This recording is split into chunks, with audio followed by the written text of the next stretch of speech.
Topping our news, investigators are still looking into clues this morning as to why a local pastor and his wife were brutally attacked. Police say Alonzo Hatchett Jr. and his wife were driving to their Patton Hill Road home in North Nashville overnight when they discovered a group of men trying to block the road. The group started arguing with the pastor, and that's when he was shot in the leg. Hatchett then pulled out his own gun and started firing. The woman was also hurt, but police tell us both will be okay. Hatchett is the pastor at Foster Chapel Missionary Baptist Church.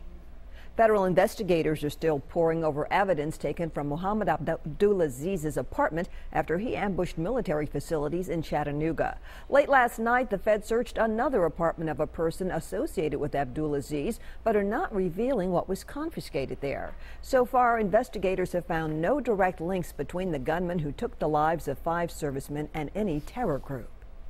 Meanwhile, we are getting details about funeral arrangements for one of the Marines who lost his life last week. Staff Sergeant David Wyatt will be laid to rest at the National Cemetery in Chattanooga. In lieu of flowers, his family is asking donations be made to the Boy Scouts of America, Toys for Tots, or the Forgotten Child Fund. Services for the other 4 who died have not been announced. Governor Haslam has ordered flags across Tennessee to remain at half-staff in honor of the fallen until Friday. Controversial presidential candidate Donald Trump campaigns in South Carolina today despite growing calls for him to drop out of the race.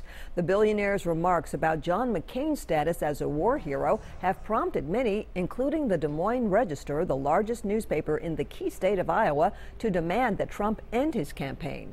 That paper and several other GOP candidates have said Trump is unfit to hold the nation's highest office. In the midst of this controversy, which has angered many veterans, President Obama delivers a long-scheduled address to the veterans of foreign wars today.